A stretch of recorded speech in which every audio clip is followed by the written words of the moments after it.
Ahaha! Hello, people, and Samuel. Hello, life forms and Stuart. I'll accept that. I say that because you're not a precious little. You're a special big. Big in personality. Uh-huh. I think I saved it right there. Oh, and there's the ad going for the fact that I'm... There we go. There she is. There she is. Yes. So, hello, everyone. Welcome back to another TNG live review. Yes, Samuel did a live yesterday by himself. Looked pretty good. So, congratulations on that. That's awesome. To be at the SG. The Sturgate. Yes. And I'll be doing lives later this week on my own, too, because Samuel's going to be busy. So, we'll have a lot of variety this week. Cool stuff. The other half's birthday, so gotta go do that. Yes. Plans got messed around, so I was going to do a whole 3-day thing or 4-day thing, but an actual work thing came up, so I have to do that. So then I'm swapping my days around, so it's a whole thing. But making it work, as you gotta do. And I just edited today's video for Saturday, as we're obviously alternating interviews from Vegas and ships. It'll be another interview from Vegas, and it'll be quite an iconic named fellow, and that's all I'll say. Interesting. Looking forward to that. As you guys should be as well. Well, it's already uploaded, Stuart, if you want to watch it yourself.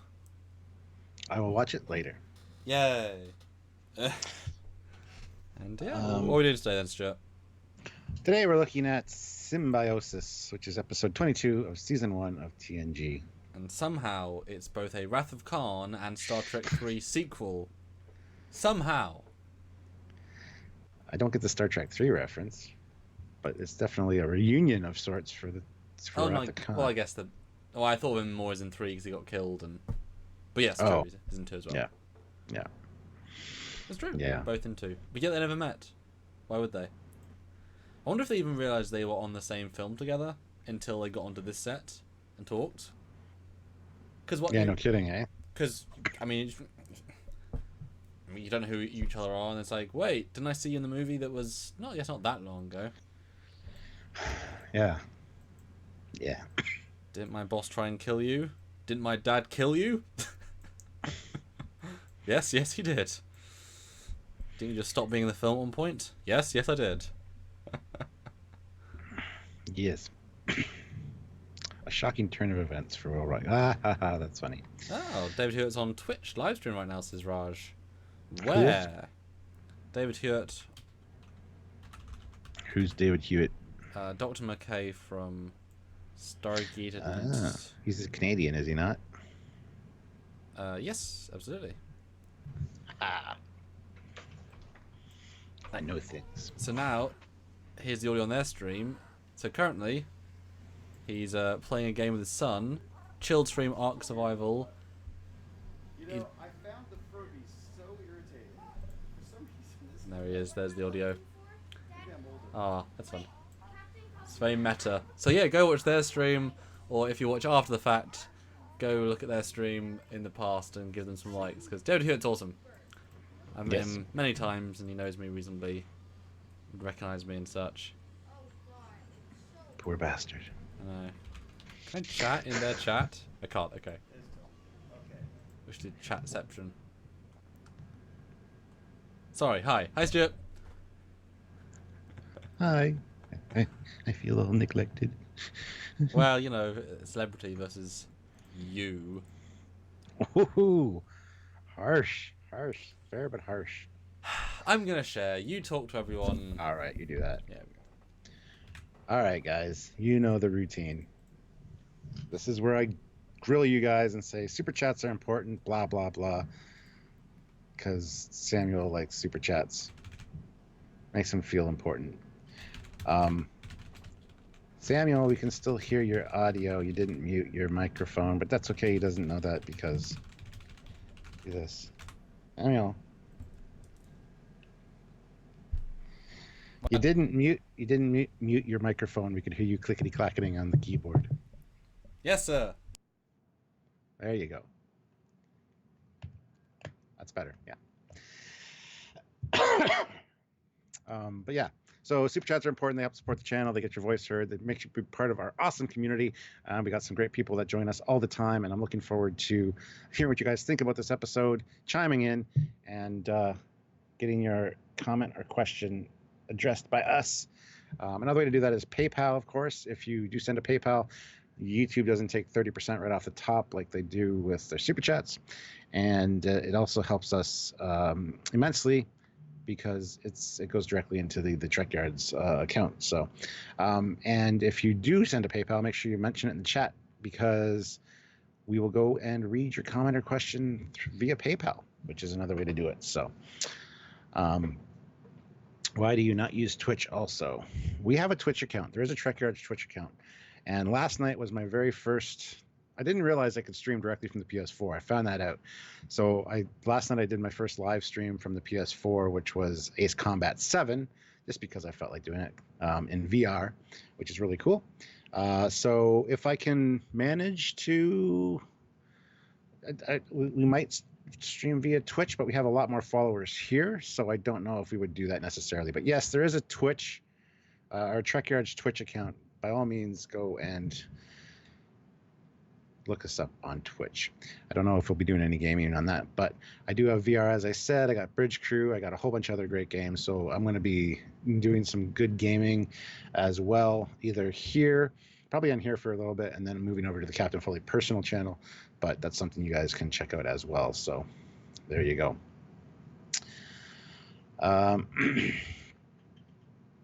Yes, Raj, go check Twitch. We've had a Trekyards Twitch account for a long time. We just have never used it. But I made sure I set one up. Hello. And you're back. Yay, just in time for the super chat. So, Stephen W53 puts in $5. My first time watching y'all from Samuel's time zone. I'm in Ireland on vacation.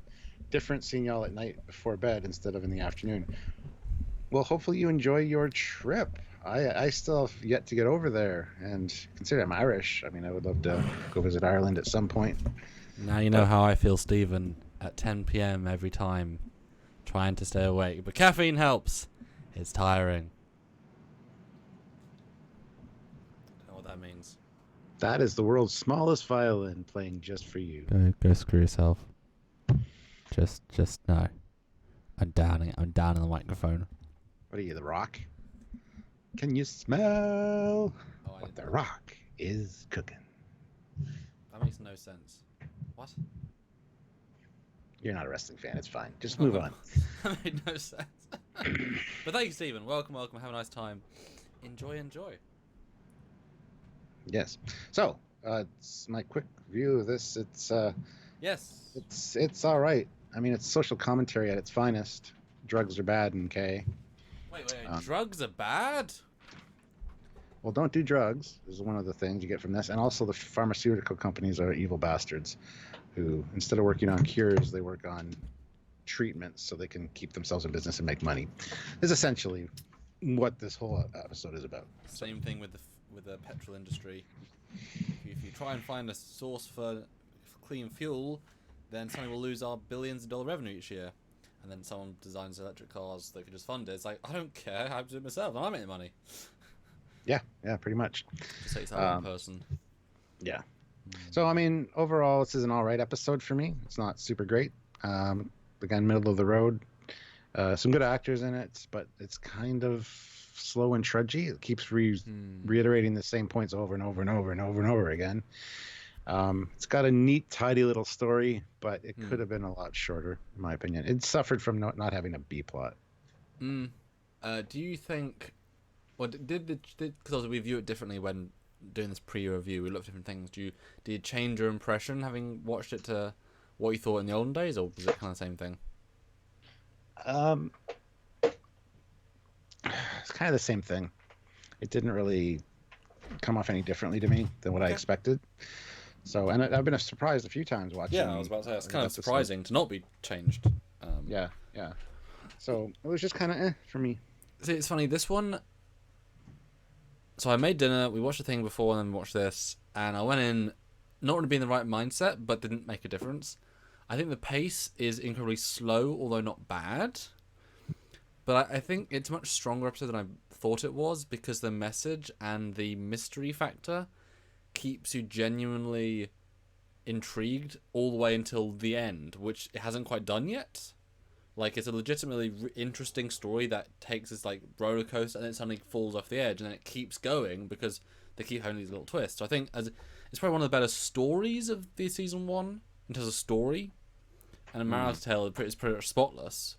If this had been like a season 4 episode with production value and the script tightening, this would have been a superb later season. It's just because of the slightly, less efficient season 1. But I think in terms of story, it might be one of the best ones of season 1, hands down. I mean, you look at some of the other ones, you can name as just crap. I mean, the one where they get abducted, it's not great. The Tasha one, obviously, the naked people one. I mean, this one's a real story with real actors, real characters, real motivation. Like, this is a fully developed story. So I think while it doesn't necessarily reach the high notes episode-wise, I think its baseline is one of the strongest of the season. Absolutely. Yeah, it offers real stakes, and it really puts the Prime Directive to its ultimate limit as far as how it should be interpreted and why it should be interpreted the way it is. It's actually really well done in that regard. So, and the acting I gotta give is like it's it's good in those respects. It just doesn't have quite the polish of the later seasons, Yeah, absolutely. That's kind of why I was going to go for it. Yeah. Well, Eugene throws in 1,000 rubles. Thank you very much, Eugene. This is the most memorable episode from season 1 for me. I love it. Ha ha ha! It's midnight here. Oh, okay. You stay up late to watch us all the time. That's awesome. Thank you. Wow, that's crazy, dude. Yeah. Love you even more. But yeah, I think it's also I would say it's the one most memorable. Okay. I kind of disagree, but I mean, not necessarily remember in a best way. Just you remember this one with the drugs and the people and the electricity arms and this weird, stupid acting of Riker that's still memorable. Yeah, it's bizarre, but he was committed to the bit, and so it's fine. I mean, if you got electrical current flowing through you, you would basically tense up like that. So yeah, it's actually pretty good when you think about it. Oh yeah, well, there you go. Okay, so let's swap to the premiere, and guys, super chat, let us know what you think. That is the wrong set of buttons. I moved everything around a bit. It's still the wrong set of buttons. There we go. Okay, and let us know what you think. Yes. So we start off. A sun in the Della system is undergoing large-scale magnetic field changes. Yes. So they're there to study it. Yes. That is a good summary. That's just the first note I have. This is the first 6 minutes. And did you not think it was a bit odd how they just leave at the end of it? Yep. It's but you were here for not them, and you didn't finish what you were doing, and I guess you would. Okay. Yep. That happens. Same thing. That happens a few times. It's you were here for an actual reason. Why are you? We're here for shore leave. Nah, let's leave. It's It's our attention spans aren't that short to forget about something that started 40 minutes ago. Really. I understand the star is the MacGuffin for all of the technical problems. Yeah. But you didn't need you know what I mean? You could have said it's a broken transport. You don't need the sun. It actually it's an interesting intro for what it is. It's very Trek sci-fi-y. Yeah, but and we can elaborate a little bit on it. There's violent, gigantic sun flares. Communications and other systems might be spotty, might be interruptions. Going to yellow alert. And I love when they mask out the photosphere of the sun. You think they'd have better technology than that? Than drag the... I mean, it's the future, after all. It made me legitimately just laugh. Yeah. Hide the sphere. Hide the sun. Okay, boop. The photosphere, yes.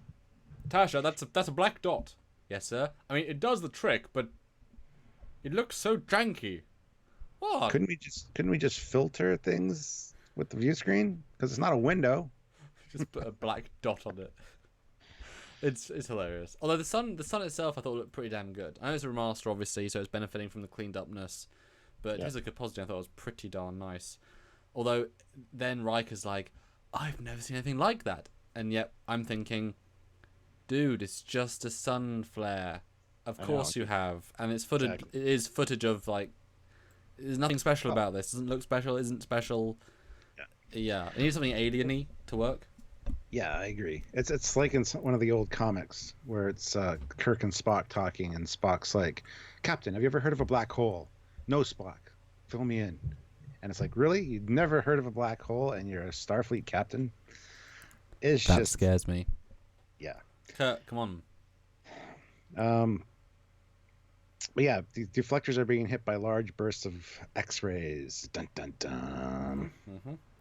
Anyway, And it would have been kind of fun if this was the B plot of it affecting the ship enough, like legitimately affecting it and being damaged. Because they throw a lot of time into this, and it doesn't really amount to anything. After a certain point. Yeah, no, I agree. Jarzia though throws in $5 Canadian. Canadian, thank you. This was filmed after Skin of Evil. When Picard and Crusher walk out of the cargo bay, you see Tasha wave in the background as it's her last scene filmed. Yep, I got a screen cap of that over doing that. So it's one of the best like Easter eggy things I think out there because they didn't spot it. They didn't edit it out. They didn't say take two. It's like it's very meta. Yeah. But yes, let's see here, and then we got a console overloading. I mean, it's actually a pretty interesting pre-credit scene. There's a lot going on, but yeah, then that's basically the whole story for this Sun thing is the pre-credit scene, because then it just falls apart. They put money into this. I mean, there's setups and there's time and there's money. Like legit, yeah. There's things here, you know. Yeah, and I love how Wesley's like, my console's overloading. No Whoa. shit. He's like, look at this. I'm like, dude. People can hear the and the big light blue show. I mean, you're not telling anyone that people don't already know. Yeah. I thought something was going to happen with the computers when I first saw this. You know, forever ago. It's like whenever you see in a console, it's like either it totally disrupts all the computers on the ship, or it actually infects the ship with an alien entity. What happened or something. this season? Yeah. He's back. No, that'd have been fun. Sequel to the episode. But yeah. And then very quickly, after they go to the sun and they're scanning it, and they go closer just in case, you know. And then at the sun, where the radiation and the interference are at the highest, while getting closer, they can now detect a signal the other way at a planet. See, I thought, because I knew the stress signal was coming, I thought they were actually at the sun. So I was like, oh yeah, they're getting closer, because they need to be close to get the distress signal, but being further away would have been fine. So I don't know why there's I get the you know, come in, I can't hear you properly, but then they also get to the planet, they still can't hear them properly, so it's redundant even more. So they get a distress signal from a freighter, but can't hear what it is yet, and it's a dude on a screen. They're like, we can't hear you, can't understand, where are they? They're in a planet's orbit, let's go get them. So they are in an orbital trajectory of one of the planets, and I thought, okay, let's get there, but they're not gonna go to warp, because that'll take in a half a second. You'll blow past them, and then they're at warp. And I'm like, oh, okay. That was a little bit funny. Yeah, there are 6 life forms aboard the freighter. However, 6 life forms, more than 1 and 2 and 3 and 4 and 5 life forms. I'm sorry. I apologize to everyone out there. I apologize on behalf of Trekyards for him. He's done it many times for me. He's apologizing for me. So, I mean, I feel I owe it to you guys. And I love this conversation they have with this Tajan. We've lost something. Something's not working. Can't use the helm or main thrusters. It's like, okay. I love how that's a little vague. What's the computer analysis say? Computer isn't really working very well. And I just love the look on everybody's face, like, what? This guy's a captain? How long have you been a captain of the ship? 7 years? What? You don't even know how magnetic constriction coils work? Come on now. Is there anybody aboard that can fix it? I'll have to ask. It's great. Great. There's a line when dialogue can be obnoxious, but legitimately this is funny and actually clever. the way it's played, and it's also a great hint. This is actually a very useful scene because instantly, instantly, but in retrospect, you can see he feels like he's high, and he is high, ish. Like that's actually a nice little hint, and it does tell you about the fact they don't understand the ship. No, it's a genuinely good scene. Yeah, it's a bit long, but it is fun. Yeah, it's good though. It is good. SP Freely puts in £5. Hi guys, love your videos. Hey. Thank you. We love your videos. If you had any. Yeah. Maybe you do. If you had the opportunity to change anything that still remained in the season 1 Blu-ray remasters, what would it be? Oh, we've talked about a few things that we would. That one CGI shot that Samuel keeps complaining about because the lighting doesn't work. It's garbage. I would want to replace that so I don't have to hear it every second episode. We'll go fix it then. You're the captain. Do it. Yeah, there's a specific shot where the ship is further away and it makes no sense with how the lighting is, and it's clearly like the bargain bin one they had, the last one they had that they didn't finish. I don't know. I think I would. Honestly, I think I'd make some new CGI shots of the ship flying, so you don't have to use the same. Like, I know it breaks the point of it, but a remaster, you can also improve things.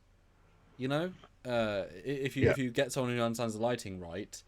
I mean, there's 3 Enterprise D VFX shots in the remasters that are actually CG, and you're hard pressed to tell them apart. They're really good. So just make 3 or 4 more flybys. Because there's a couple of episodes where they're the same going past the red planet.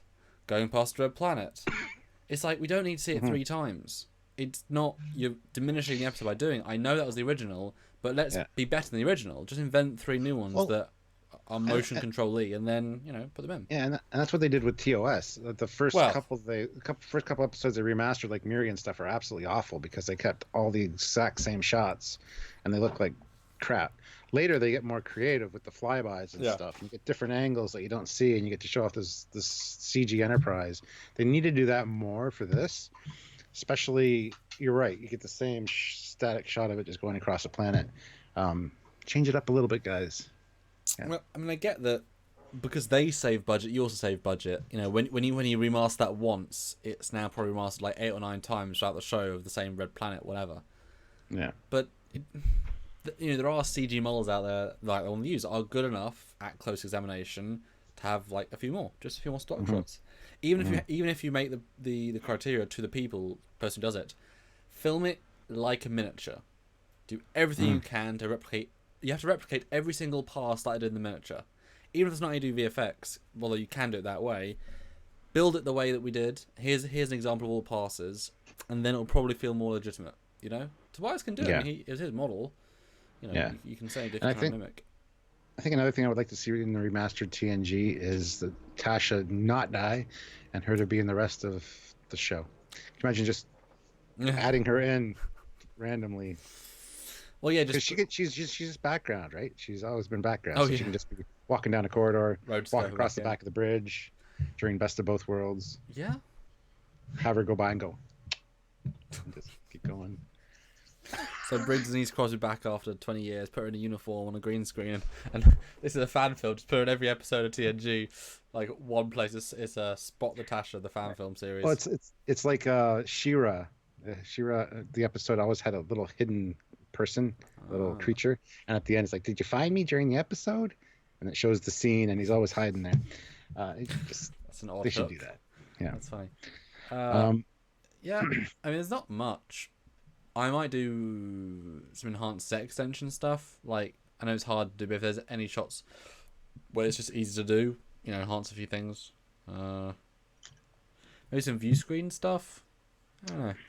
Just don't limit yourself fully when you're limited fully, Yeah. Anyway, since they don't have any computer information on the ship, Picard asked Data to link with the computer and find out what the issue is. And then Tasha makes a suggestion. The tractor beam's available if you want it. So it's like, all right, cool. We're going to pull you out of orbit. Hey, yeah, that's great. Thanks. He actually says, hey, that's great. And the reaction, but all the reaction shots are also great. Yeah. It's a very in-universe scene where they're just having fun. It's like, like, hey, that's great, man. It's just like regular everyday Yep. conversation, which is great. You never hear that ever. That's great, man. Yeah. But then because the solar flares, of course, Tasha's idea doesn't work. It's interfering with the tractor beam. It's got the can't lock on sound, which I absolutely love. I think it's cool. It's a great scale shot as well. You don't often have a ship that small, so I quite like that. And just to note, this is probably Tasha's best or second best episode. Yeah. She has a lot Yeah. of. She has an appropriate amount of things to do. Yeah. It's not a lot, but every time you make sense for her to be there, she is. Yeah. After she's dead. After she's already been killed and she's sour, she's still professional and gives it her all. Yeah. And so, isn't that bizarre? You know? Yeah. It's as if they Yeah. knew we already killed her. Oops. Let's give her more lines this week because they're sending away present. Because she has actually legitimately. I mean, she has more lines than Data and Troy put together. Yeah. You know, and that's never been the case. Well, I love when the tractor beam fails. Like we can't log on to you because of solar flares. It's a. I understand. Thanks for trying. Literally, just hey, thanks for trying. It's fine. We'll just die here. It's fine. But no, then they get the computer results back from Data. It's actually a misaligned coil. A basic one as well. Yeah. We actually have a spare coil down in reserves, which would be good for a Galaxy class to carry, just for instances like this. I think that's Although, let me just refer back to something. This ship is 200 years old, or at least 200-year-old tech. Yeah. Why the hell? And it's alien tech too. I don't really buy that the Enterprise D, the flagship, happens to have a backwards compatible 200-year-old alien coil that's compatible.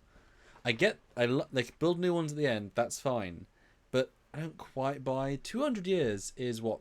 When was 200 years ago from this perspective? Like, I doubt the Enterprise D could put a coil in the XO1 and it works seamlessly. I don't think it'd be necessarily seamless, but I think there's a standard for like impulse engines, how they work, or drive systems. So I can see a Galaxy class that's out on the, it's one of its jobs is to do rescue missions like this, distress calls, have spare parts on board for kind of other contingencies. So I have no issue with them having one in reserve for. This is another random alien race. True. I mean, true, but it's all pretty much standard tech though, how warp drives and things work. So. But is it? We hear it all the time. I can jury rig this. It's very similar to our tech, and he starts messing with it, like in Enterprise and stuff. I guess, you hear it all the time. It just seems a bit far-fetched that this is a planet they haven't been to in 200 years, and yet their tech is so compatible that they can just mix and match. It just feels a little bit lazy. It would have been fun if Geordi was if this was late season, Geordi would say, "Oh, we can jury rig a phase compensator with a diddler, and that'll work." Like jury rig something rather than just, "Oh yeah, we have a coil." It's like, oh, okay. Well, they do have to build new ones at the end, but it's just a little bit. Although it's not even that important because the thing blows up. Like it doesn't even matter. It's. Well, yeah. Well, the guy's like, "Well, will that help us?" Yeah, that'll get you on your way. Well, we need someone to install it. How do we do that? That's where we find out that he's been in command for 7 years. Hold on, I'll ask somebody if they know how to do it on my ship. Now, this part is interesting because they're like, should we beam somebody over to help them install it? I recommend not beaming over. It's too dangerous with the solar flares. Yep, too dangerous. Can't do it. The very next line is, okay, then let's beam them over here. And I'm sitting here going, what? It's too dangerous for you to beam over there. Probably because we might not be able to get you back. Whatever. Or because something will happen to the transporter beam and you come out a pile of goo. But it's fine to beam them over because they're just. But they kind of explain it a little bit, and we talked about this in our Technologies episode about the transporters, linking two transporters together. But it feels very much, and I made a note here, that Tasha seems more like a transporter chief than she does the chief of security. Because how many times have we seen her operating the transporter in season 1? Quite a few. So she doesn't feel like a security chief, but she does have things to do at least, so that's good. It is bizarre for her to literally, in the next scene, they do the connection point, and she excuses the transporter chief, whose job is to run the transporter. It's like, he's probably more qualified, because unless you were a transporter chief before you were a security officer, he knows better than you do. She might have been. From rape gang to transporter chief to security officer. You know, it's like, don't have him there if you're not going to use him. Yeah. I don't think she's more qualified. That's a bit daft. And I do love I noticed that instantly. It's a stupid bit of dialogue saying, we can't beam them. We can't beam us, let's beam them. But the difference being is that if we beam someone over, we might not be able to beam them back and the ship blows up. If you beam them over, they might die or they might live. Better than dying. And obviously 2 of them do die, but 4 of them do live. So it does make sense, but the way the line's delivered, it seems so inconsistent to the fact that they don't, as if their mind is goldfishing. It's like, think about it, you know? Like, you should have said, is that safe? Is that any better, Tasha? Well, it's better than on the ship. Like 1 line, 2 lines would have been fine. Yeah, but just back to back those lines, we're not beaming over, it's too dangerous. Let's beam them over. Yeah, it doesn't. It's like, wow, we care a lot about their lives. Yeah. And not just that, but they're aliens. You don't know their Physiology. The physiology yet. Can they beam? They can't beam. Well, I found it odd they had a transporter as well, because they seem very unadvanced and they're very repressed in terms of tech. I guess they needed that for the plot, but it seemed odd. I think, yeah. Yeah, it did seem a little odd, because you think transporters would be something that need to be maintained and kept up on a regular basis, so you don't get little small, things changing. If they haven't really been focusing on fixing their tech for 200 years because they just don't know how it works, it just seems odd. So yeah. Although I think the only reason was because they had to beam something off the transporter pad without knowing what it was. They had to just blindly beam off a pad to a pad. Yes. If you couldn't have had a line saying, aim the transporter beam, use these coordinates, but none of you are there, just do it. So it makes sense, and I think it's a really good reveal. So what happens is they beam something board, they got 1 minute 30 seconds, ready, and it beams a prop. We don't know what it is yet, so it's just a prop. It's their cargo. And I thought, if you don't know what this episode is, it's a good reveal, actually. You're like, what? And then this whole conversation, they beamed their cargo over for themselves. The what? And the lack of pace on the bridge is like, they build cargo? What happened, Mr. Worf? Someone should be saying, they're going to die in 32 seconds. Oh, right. Be it quickly. It's like, there's no sense of pace in the scene. Yeah. It's like, they're about to die, they're not. Just, it's funny. Sorry. But they beam the cargo into the cargo hold. Nice touch. And then they're like, get to your transport. No, wait. Screw it. We're just going to lock onto you guys and beam you over because you're idiots. I love that. I forgot that moment was a thing. It's a very human moment. Yeah. And then he beamed. So they saved 4 of them, but 2 were lost. If they had not beamed over their cargo, they would have been able to save all of them. So. Yes. And the ship blows up. And they beam over, and we have 2 sets of 2.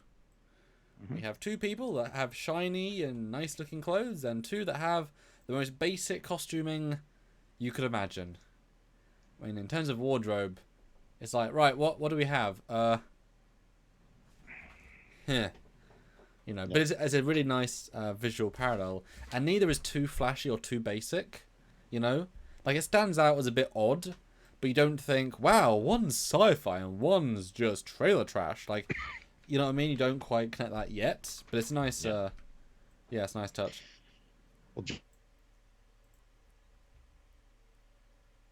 They all just doing stuff, and they always make the main characters senior staff. More mains need to be NCOs. You died. I'm sorry. I'm trying again. All right. What did you last hear? Nothing. I'm not going to repeat everything. I assumed you were reading the super chat, so I went back into the super chat. Yes, I was. And everyone else heard me, I'm sure. I'm just kidding. Jarzia puts in $5 Canadian. The problem is they always want the main characters doing stuff, and they always make the main characters senior staff. More mains need to be NCOs, non-commissioned officers, as main characters. I mean, we got O'Brien. He survived all through TNG. He was in the very first episode. He made it all the way through. He got on DS9. I mean, it's not unheard of. I mean, even in TOS, there's a few characters like DeSalle and I believe 1 or 2 others that you see a few times. so you know that it's a small enough crew that you kind of get to know a few people. You should be getting to know more people, but again, it's the cost of paying actors and things like that. So, yeah.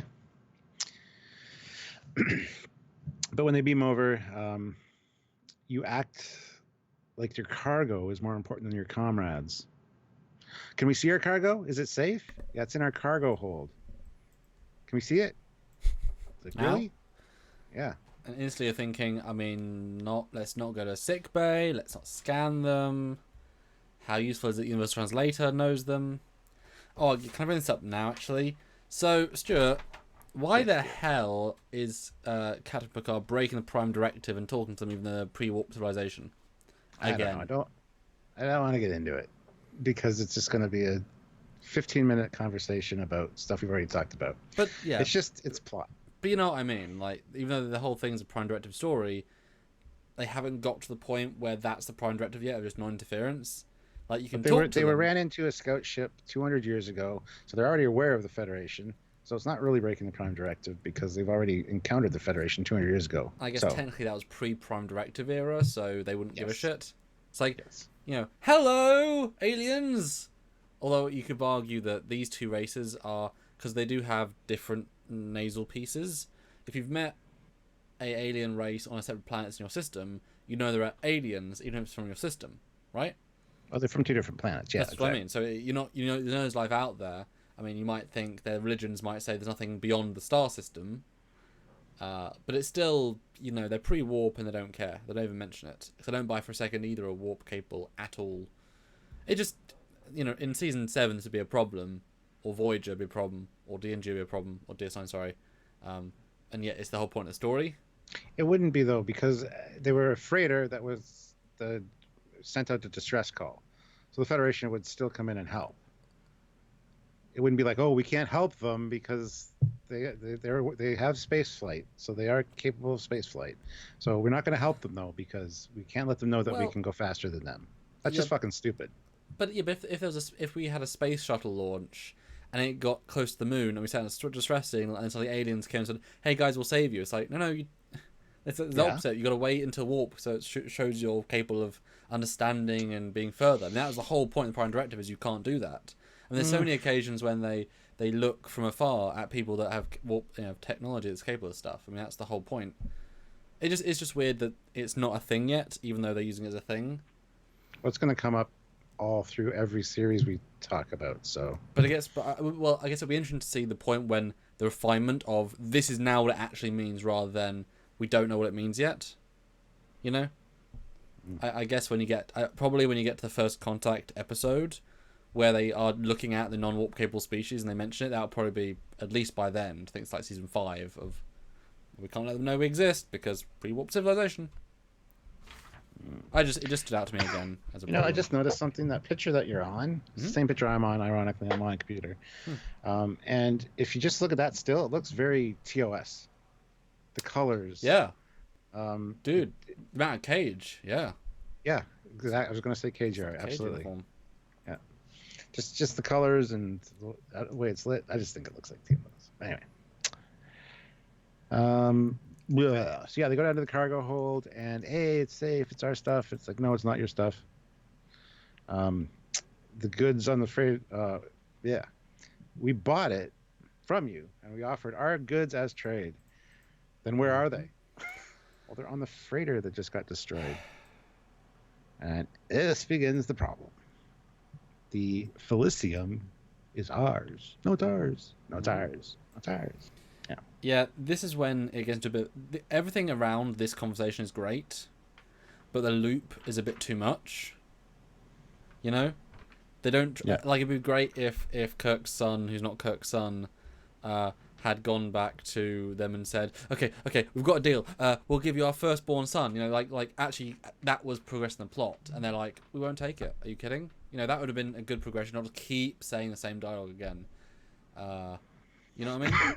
And they could have had to show the more and more drug addiction-ness withdrawal. They could have got more and more desperate. Now, that would have both linked into desperation for the people dying, but there's that idea that the more addicted you are, the more recessed you get, the more you're willing to sacrifice. Like there's that expression, you'd sell your own wife.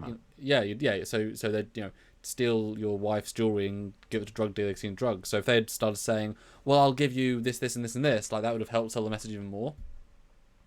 So I think they missed a beat there, but I mean that's one of the only problems. I think script-wise, I think it's pretty solid considering. And Dan 23, yes, both planets are in the same solar system. They're side by side. One's the third planet, one's the fourth planet. Literally in the solar system, next to each other. Yes. Yeah. So very, we can get to Mars pretty soon. We could get to Mars now if we really wanted to. It's just not practical. And both are Class M. Like if Mars was Class M, we could go there right now. You know what I mean? We'd already be there if Mars was Class M. Yeah, that's true. Yes. I love this where they start attacking each other with their energy thing, and they're just watching it, and then she phasers them, and the line she delivers is so beautiful. She's like, "Behave yourselves, gentlemen," and the way she says it, it's a pretty sexily delivered line, and considering she knows she's already dead, it's like she's trying to. I don't know. It was good seeing her do what she's supposed to do. Yep. Oh, she's giving us a unique performance in this episode. Yeah. It's like, it's my last chance, I'll do something extra. Yeah. And this is a weird one as well, because I like the scene, it's fun, and the electronic power is such a weird, like, budget thing. Like, you're committing to a lot of budget by just having this random effect. Like, seriously. Yeah. And it's funny how... So, Tasha's there with... Who is it? It's Riker and Picard. Okay. Before we can move on, people are calling us out in the chat. Yes, we're going to address this now. Raj, Patrick, yes, they were both in Star Trek 2, and the one blonde guy is Kirk's son, and he dies in Star Trek 3. We did, but I just want to reiterate it again because people keep saying it. Yeah. Yes, they've been in Star Trek movies, and they were in the same Star Trek movie. They're both in the Wrath of Khan. One guy was Khan's like second in command, and the other one was Kirk's son. My joke at the start was that that they hadn't met on set, and so in this set they said, "Oh, you killed my boss, and then my dad killed you." That was my joke at the start. You dirty rat! You killed my boss. Which one is it? It's like such an obvious thing to point out. Although I wonder why they cast them again. I mean, they're both great, both in this part and those parts. But since they wanted to sort of not use TOS stuff, and that wasn't that many years ago. I wonder what was the impetus to... I don't know. It could have just been the casting director didn't know that they're both in Star Trek 2 and thought their auditions were great. And it's like, guess what? Coincidence. But I guess, how many times has that not happened? All the other times. It was bound to happen once, Yeah. So what I was trying to say about this line is, so you've got Picard in the room, you've got Riker in the room, right? Well, before we get there... she says, escort our visitors to the observation lounge. And then her and Riker are walking down the hall, and they're talking about the natural energy charge, which is interesting. Does it need to be recharged? Is it because of the magnetic whatever of their star? What causes it? Do they need to be recharged? Such interesting questions, and a very difficult weapon for Tasha to confiscate. So no matter what, they're going to be dangerous. It's like you can't take away their weapons while they're on the ship. So... but they're talking about how interesting it is that evolved as a physiological thing that they can do. Now we're up in the observation room. Which have blown past what I was trying to say, but it's okay. SP3 says, see what happens to the guy's dress sense without his superior intellect. Yeah. It's a good line. But I'm still on Tasha for a second. You got Riker, you got Tasha in the room, and they're talking to the dudes. And then they start going at it. And Riker to security, and I'm like, did he? Yeah, it's like, I thought it was her that did it. No, it's like Chief of Security is literally next to you, literally, and she phases them. It's like, I get you're calling security, but she is security. She's already here. You know what I mean? Like, it just seems like a weird line when she's right there, head of security. Yeah, it just seemed a bit odd. She's already there. But anyway. Gotcha. Sorry, I thought you said Picard and them in the room, and I'm like, no, that's the next scene. So, well, I didn't know if he was in the room for the scene. That's why I was going back through my picture to see if he was in the room or not. I didn't know if he. I mean, what a good walk and talk as well through the corridor. It was great. The sound's not as And- good, but it's totally worth it for the back and forth. And again, I'm And- like, she's still in it. She's still in the episode, you know? And the first guy you see before they enter the hallway, the corridor, the first guy you see walking by with like a pad or a container, looks like the guy from the Pogo video, which looks like you, as many people point out. I keep saying no, it doesn't look like you, but I don't think it does look either. at the guy. Look No, at that him. he does, yeah. It's the It nose. does. It's the Yeah. nose. And the pointy head. Yeah, that's a good catch. Much better than me. And Jeff Jacobs puts in 250. We made it to 50. We'll go again at 100. Hashtag make Jeff pay. We got 100 people watching. Everybody hit like. Take a second out of your viewing time and just hit that like button, that thumbs up. It helps us out and it makes us feel good about ourselves. And Tezangari says, Riker was calling for reinforcements in case Tasha fails to regain control situation. Normal security measures. I know, but again, just like we can't beam them, let's beam them. Just put those things back to back didn't quite fit for me. You could have said it better. You know, we need backup. Not just like, right, we need security. It's like, you know. And she was clearly enough for the situation as well. So, you know. Then, yeah, they get to the conference room. And this is where it's the whole, well, what can you offer? Oh. Well, not yet. Yeah, it's Oh, yes. Yes, it is there because it's a small scene that says, what can you offer? Well, everything we had went down on the Sanction. So the name of the freighter was the Sanction, in case you guys wanted to know. But then we got Tasha and Riker come on the bridge. Don't mention anything about what just happened. So I'm assuming the captain already got a report that there was somebody attacking somebody else in the cargo bay. But they don't mention it when they come in, which is odd. But solar activity is increasing. Shields are shaky, but they are maintaining. And then we move on to the scene where they're in the observation room, Picard. And also, Troy does mention that they feel very strongly about the supplies, and it's all about that. And she's in this episode, which is good. Yeah. Guys, please do super chat. Not that many today. Please do if you can. Support this channel. Thank you so much. And we'll read your comment. Would be fun. Yeah. And Data also mentions here the only contact with the system was over 200 years ago. A scout ship reported 2 inhabited planets, one of which was on the verge of establishing space travel. Which is not the same as warp travel. No, it's not. So, yeah. We watched the episode, we know. Yeah. Then we get introduced to the people. There's Sovi and Langor from the planet Braca, and Tajan and Romas from Unara. And I'll never remember those names. So well, you did a good. I didn't write it down. You did a good job, and this is a good scene. It's a tense-ish scene. It's a nice reveal. It's medicine again. Even though I knew this episode's punchline, I was still quite, drawn into it again. Which is very much unlike the last one, where if you know the ending, it doesn't work. This one I still think works tremendously well with it, because how they react changes throughout the entire episode because of what the punchline is. So actually, it's better on second watch, I think. Yeah, and here they mention, you're going to be able to fix our ship, and our other 2 freighters. Yes. That, we can replicate coil.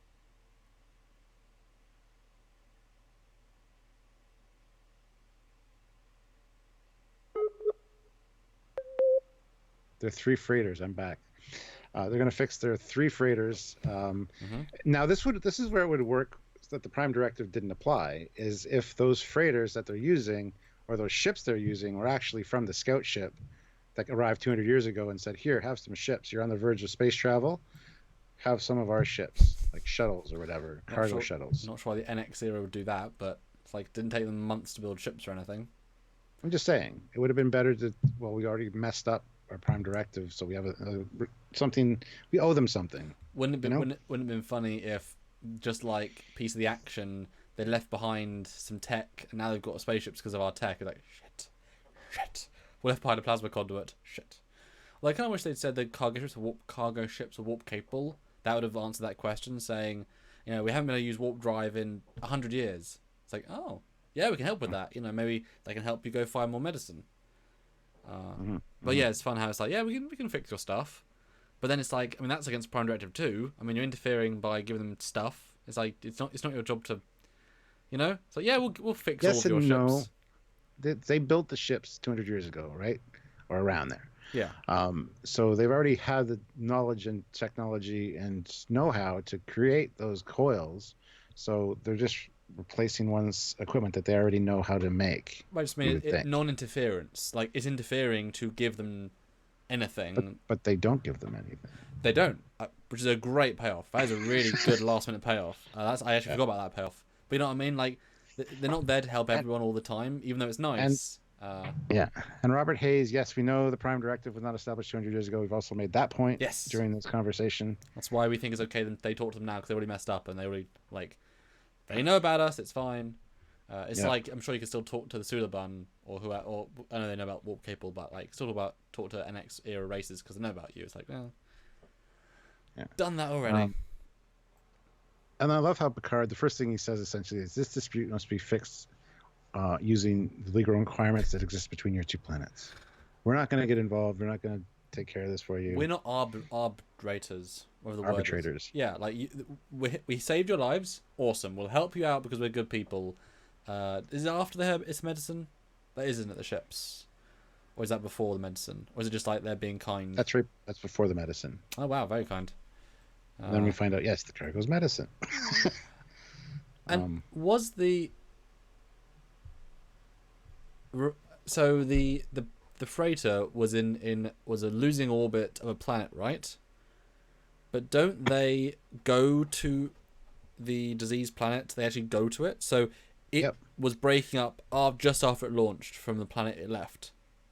I would assume. I don't know. Well, the thing that gets me about that, and I was going to talk about that at the end, but the two other people beam down with them to their planet. They don't have a freighter that works. How are those people getting back to their planet when the Enterprise takes off? See, I don't think that's the issue of that situation. Because if you didn't have mediators there that owned the material, then they would just use all the drugs and quickly and be done. Whereas obviously they can communicate between the planets without any issue. So you need people there to be like, yeah, we have to ration this drug and we have to keep controlling. You guys, you build something quick and easy to get us over here. Like, we'll work it out. We've got 2 months. If no one's on the planet, yes, you're at home in your own planet, but you've lost all. I mean, you can't get back to the planet. But that's the point of this whole story: is that they won't be able to build a ship or a freighter to take the medicine back and forth. That's not true. They don't think they can, but like you said, they did 200 years ago. Well, exactly. When they're forced to, and because now those people are on the planet, like they might actively say, "Okay, fuck it. It was a drug. I want to go home." It could take 20 years for them to figure out how to fix their ships. Yeah, because they don't have. By that time, they're not addicted anymore and solved.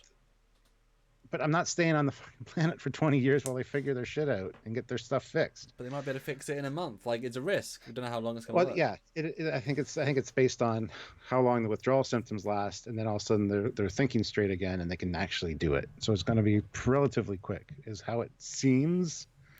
Well, but you have to think about that to actually to come to that conclusion. I mean, they were also very hot at the end. Like, they're reacting, you know, because if they did go home, then it's like saying we've lost our monopoly, done, you know. And you can tell 200. I mean, I don't know how long about the 200 years have been manipulating them, but they don't want to give that up. 200 years. Oh, that's when the plague first started, and it got cured right away. Yeah. So it's been 200 years. So that's generations worth of living with that.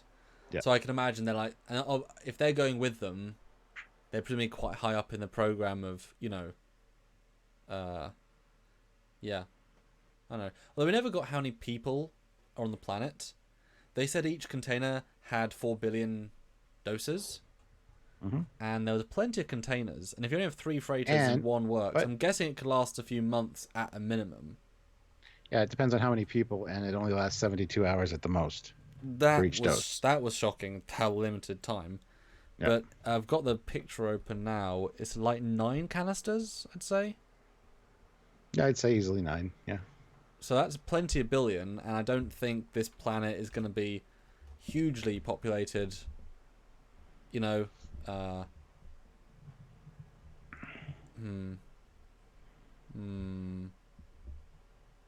know, but you don't think you could... because you can't send the same freighter like once every week. That'd be... How can you afford that every week, Yeah. See, we don't know the population of the planet. It could be just a small, like a small continent that's inhabited and not a lot of people. Yeah. Not a lot of... You It's know, true. Yeah. the thing that got me is the fact they don't have stores of this stuff in Yeah. Yeah.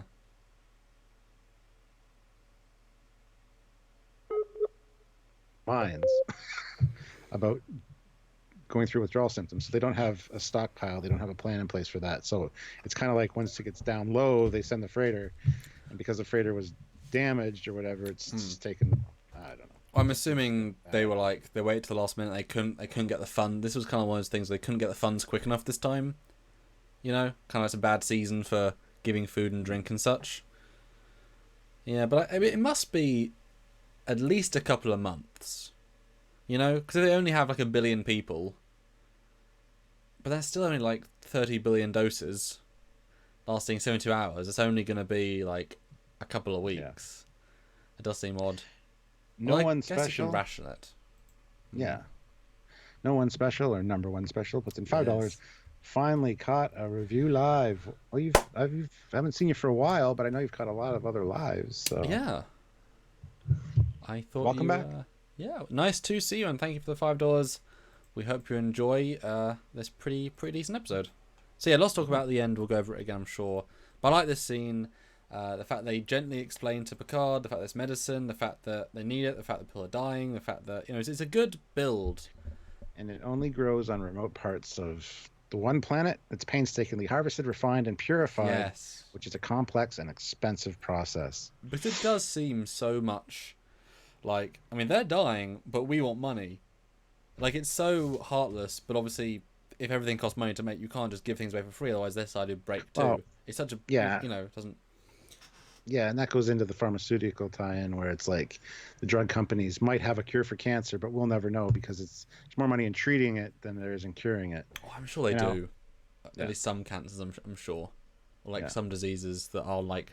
I'm sure the common cold's been cured for like 50 years. They just don't want to... they have cold and flu medicine. It's like, oh, everyone can live with a cold. It's fine. It's not life-threatening. Exactly. But it's a good scene, and I like how everyone plays it. These guys are clearly a bit scumbaggy, but they don't feel evil.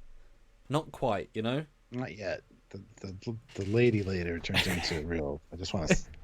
Damn. But anyway, we find out here, too, that they are carrying this plague. Yes. And all of a sudden, everybody's like, you have a plague? What about the biofilters on the transport? Well, with the sun activity, it might not have worked. So it's like, damn, we could be infected. Yeah, that's actually quite a fun reveal. It's one of those scripts where actually it's so well thought through because, you instantly think, well, about the pattern buffers. They explain it. It's a neat, even if most of the threads aren't then used, it's a nice, very logical episode, And Jill 47 throws in $2 and says, "Spent all my super chat funds on Stargate chat. LOL." That is okay. I see how it is, Jill. I know. I wasn't here. So you come for Samuel. It's fine. It's fine. No, it's fine. I'm just gonna go cry in the corner. Thanks, Jill. Just stay and enjoy. And a very hard to say name. Oh, no, Morden's alive, just with weird text. He says some of the season 1 episodes seems like they were originally TOS episodes, and yes, quite a few of Phase 2. Although I bet they used the Phase 2 earlier in the season just because it'd give him more time to write it later. Wow, he really did go, didn't he? Oh, there he is. So yeah, what do you think? Yeah, I think that most of them were Phase 2 scripts. Well, not that. But I think like 6 were Phase 2 or 8 were Phase. It's not that many.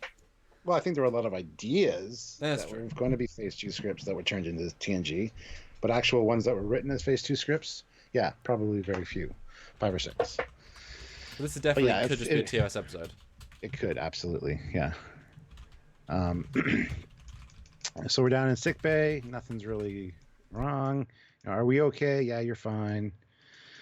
And then Captain Picard walks in, and the lady's like, "Can I speak with you in private, Captain?" And Beverly's like, "Not right now." And she pulls the captain aside, and the captain's kind of like, "All right, I'm going with her." Good scene. And then we get the whole conversation about I don't know what's wrong with them. There's no viral, there's no infection, and yet they have symptoms. But my gut says it's not fatal. We don't know if it's. I don't even know if it's contagious yet. But my gut says, yeah, it's not fatal. It should be fine. And again, a good slow build. It is slow, but it is intriguing. You know, because they're clearly ill, they're clearly hurting. I like the build in this one. I think it's a well constructed episode. Just needs a bit of refinement, maybe. But it's yeah. Oh, and well, also they have a good refining process for the drug. Maybe they could run the script through that and refine it down too. And we'll have to watch this episode every week. Otherwise, we'll get itchy and scratchy and poochy and. I was going to say that. Actually, works really well as a drug metaphor, doesn't it, as well? Like, surprisingly well. And also, sickbay, finally well lit. Like, it's not amazing, but they found a good, like, every angle actually feels about right. You know? Yeah. They found a good place for it, which I appreciate, because it took them a little while, but they got there. Yeah. They just had to use it enough. But yeah, so the aliens bring them in, and they're drinking. Oh, no, they don't know. They're not yet, but they say, we need the drug, helps with the drug. They're looking a bit crap. And the alien's just drinking orange juice and being like, I'm going to lounge. It's all fine, just because they're dying. Is it orange juice or is it mimosas? It's probably mimosas. We're really chilling. It does feel strange, though, how calm they are, because there's no current plan to sell them the drug. And it's like, if you don't give them this drug, you're going to lose the racket. Surely, I mean, I would have thought they should feel screwed, like, they should be responding in a certain way as well, but they're not. Yeah. Does that make sense? It's. Well, that's what comes into play later. It's like, yeah, we'll give it to them. They're just so chill. You know, they don't care, but they really should care. But Picard comes in and talks to them. And no one special, our number one special, puts in $5.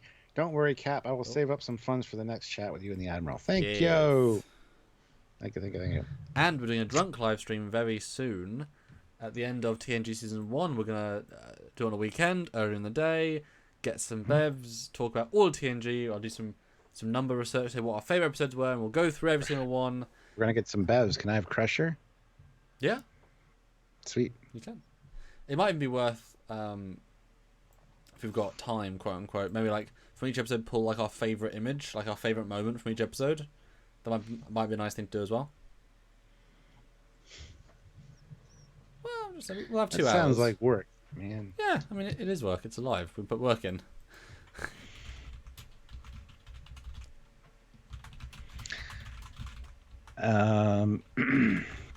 Yeah. So here's the conversation. We want to be reasonable. We want to be fair. We agreed on giving them 2 doses now for immediate use because Picard came and asked for just for these guys to get their dose. And then so she agrees to give them 2 doses for immediate use, and he's like, no charge. It's like, oh, thanks, man. That's sweet. Yeah, the power dynamic shift here is wonderful. Yeah, it's played perfectly because neither are quite in charge, but it's more just like I don't know if have you seen Ugly Betty? Yes. Oh yeah, I'm watching it now for the first time. There's a season 2 episode 3 episode where Daniel is in a press conference and they're going to do one story and then he says another story, and it's like, well, if you said it live in front of the press, I guess we have to do that now. Shit. Like, public facing, oh yeah, we always meant to do that. And so it's kind of the situation with these 2 people. It's like, whoever says the plan first, I guess we're doing it that way, because so I like the pad. They don't know what to do, but they have to look as if they know what they're doing. So I thought that was quite fun. And then at the end they're like, I trust you won't mind if we're present when you open the cargo. Like, no, come on. Here's the door. Come follow me. So they get down there. I like this mechanism. It's cool. Yeah, I think it's like a car part, to be honest, or like or a lathe. I think it's part of a lathe, maybe. I don't know. Anyway, but yeah, we find out it's 0.01 milligrams. Sorry, is the dosage. Very potent drug. But to me, that sounds not very potent. It sounds like, sure, that's not a lot. I don't know. It doesn't sound like much to me as a layman to drug taking or to. It's not a lot. That's why it's so potent, because there's so much chemical in it that small amount is enough to make it feel better. Right. Gotcha. But I would assume that the more you take, the longer it works. So I was assuming it would just be like a limited time dose. You could overdose on it, though, so you need to take the small amount. Well, we don't know. I mean, Well, we do because they just said they refine the process, the refinement process. Mhm. Back in her father's day, this amount of the drug would have filled 5 times this room. yeah, which is crazy, actually. Yeah. Real efficient. But yeah, it's Yeah, probably. yeah. I mean, you can see the pebbles are not all uniform-ish. But it's funny. I think I was again. You know the punchline, and I'm going through the pictures here, starting with Beverly's face, and then they pull the thing out with the claws and pull one. Instantly, it looks like a syringe, which I think is such a good like visual, intentional thing, and then it becomes a claw, so it's not. Well, it's actually a jeweler's tool. I used to use them Yeah. when I worked at people's jewelers. It's for grabbing small stones. But it looks like a syringe, and that's a drug like tease, and it isn't. Because if it was a syringe, they're like, right, we'll drug you right. Oh, it's a bit like it'd be too close a metaphor. But I like the whatever. And I'm looking at the pills. They are all uniform. They're like a pill. You think? Yeah, they are. They look close, but I don't necessarily think they're all the same. But I could buy they were just. Area 51 puts in $5. Picard. Yeah, thanks for being a dick for 5 minutes.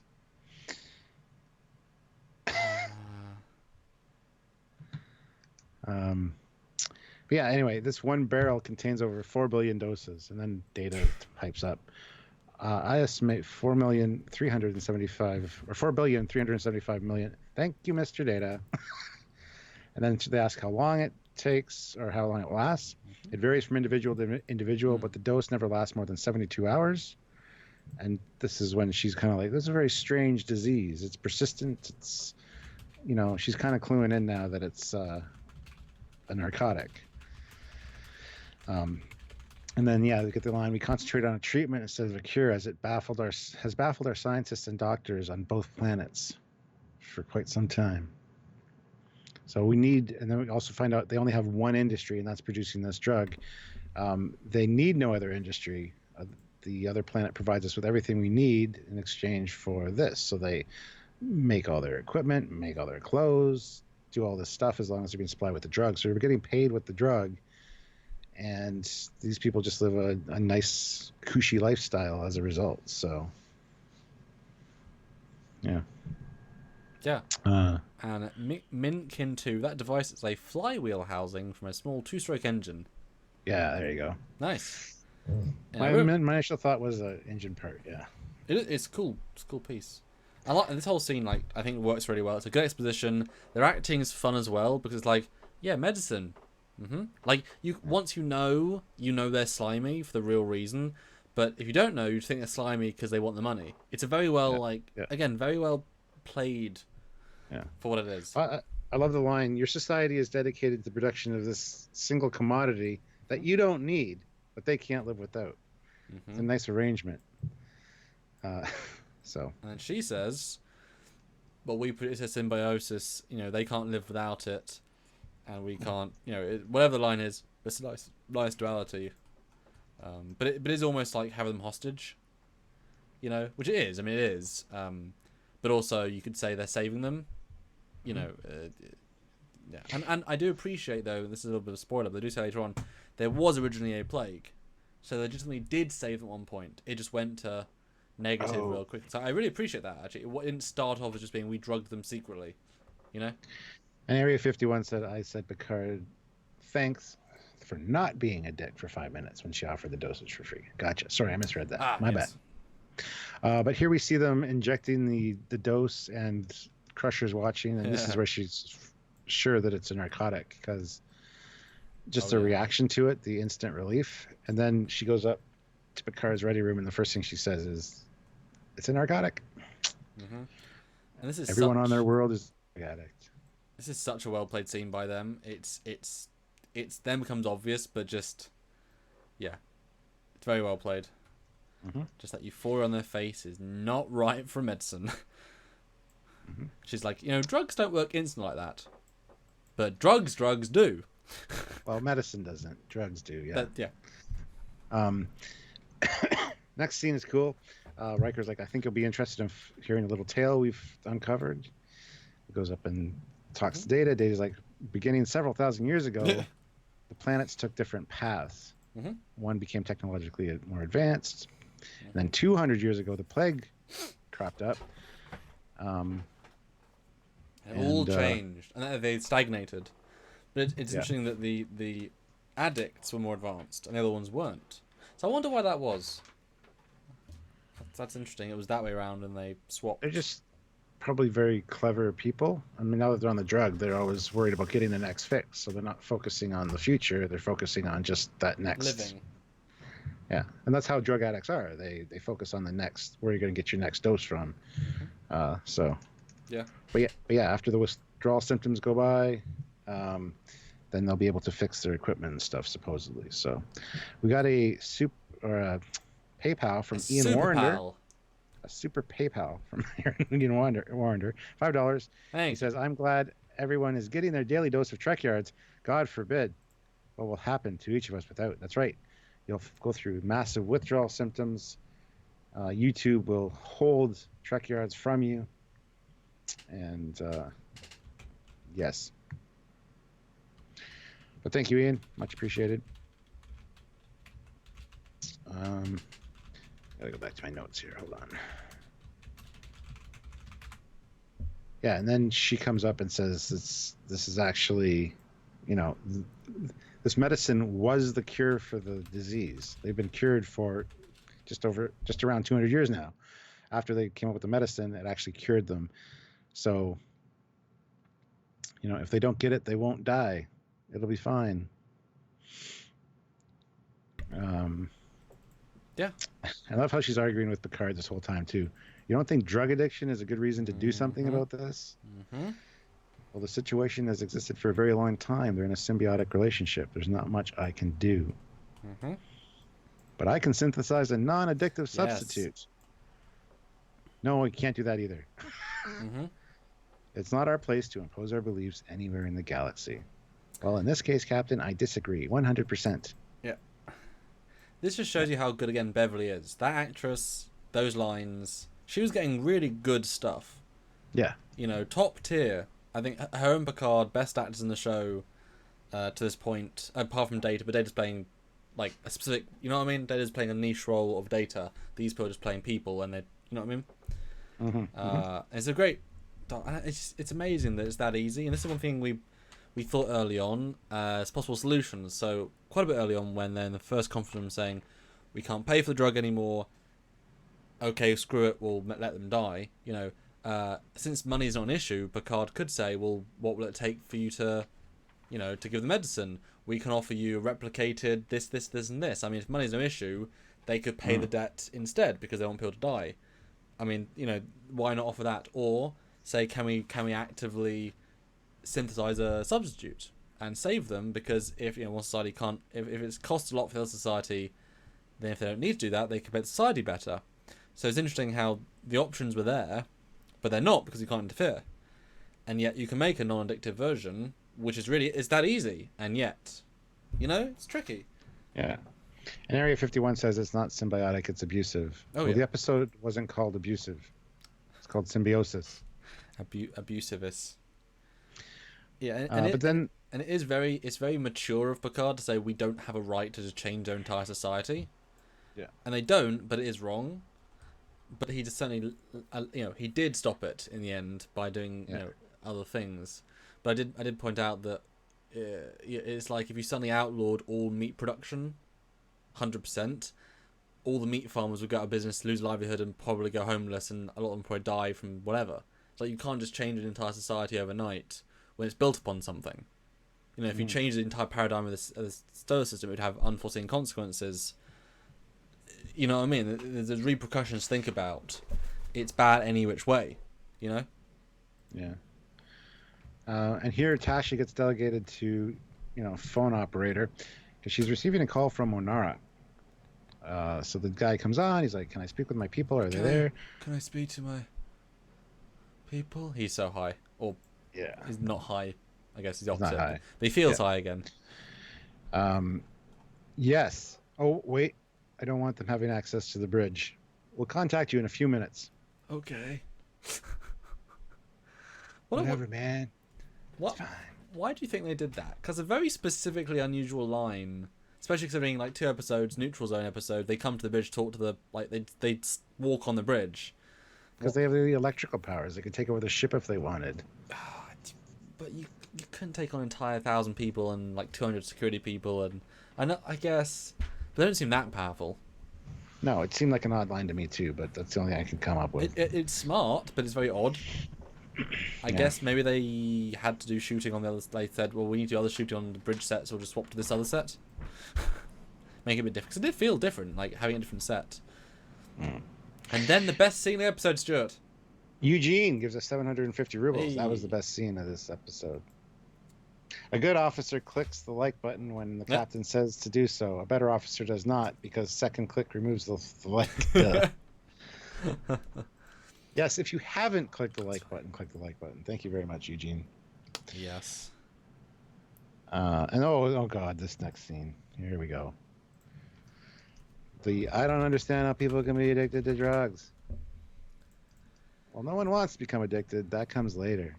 My home planet, there was so much poverty and despair that people felt the need to do drugs just to escape. Drugs can make you feel good, make you feel on top of the world and sure of yourself and in control. Doesn't feel artificial until the drug wears off. Soon you're taking the drug not to feel good, just not to feel bad. All you care about is getting your next dose. Don't care what you have to do or who you have to hurt to accomplish it. You wrote down the whole damn speech? Jesus. No, just paraphrasing. I guess. That was really good, though. I was really close, Stuart. I thought you were really verbatim there. No. I guess I just don't understand. Wesley, I hope you never do. Give me my Oscar. Or my Emmy. Dude, super chat for that. That was class, man. That was great. See, we don't even have to play the videos, the actual clips. Jaddock Productions puts in $2 Hey. Australian. Dave's not here, man. That's right. Whoa, Dave's not here, man. Robert Hay says, this is the more you know scene. See, I don't think the scene's badly written. It's not. It's just so on the head and not well done. Like, it's that weird balance of whereas this episode is a tremendous analogy for real life because it's a story at its heart. Like, it's primarily a story, but you can pull things from it. That's great. It's like Star Trek 3. It's a great movie first, but also an ecology message. Same as Star Trek 6, right? Messages within a story that's fully developed. This episode's great, and then it goes to a direct one-on-one. Hey, audience, taking drugs is bad. Just so you know, you could take cocaine, meth, amphetamine. It's like, wow, that's forced. Although I will say that I think this is a good use of, like, a good use of Wesley is not very much and for little bits. Yeah. But his acting so like, how do I do? Like, it's very wooden in like a not wooden, but it's very basic. Like, he doesn't know how to act, sort of acting. But he's confused in the scene as the character. It's a weird one to act. It's not very well delivered. It could be more like it almost needed to be like her sit down, like he's by himself with no data, right? She sit down next to him, turn, and in a two-shot they talk, so they can like actually talk together rather than cut to a close-up, cut back to him, close-up him, because it feels very like removed, you know. Yeah. It needed something like that. Like in the earlier scene where Tasha and Riker are walking through a corridor, the dialogue is so clicky because they're actually in the same moment doing the scene. It feels very real. This does not. Well, this felt like the last couple, like the last minute or so of a He-Man episode. You know, in today's adventure, Cringer needed to have his catnip, but you know, catnip is bad. It's one of those like messages, or a G.I. Joe, and now you know. And knowing is half the battle. But Nimble Fox puts in £2 and says, bravo. Super Coops puts in £2 and says, sounds like Yara is talking from experience, and I'm sure she might be.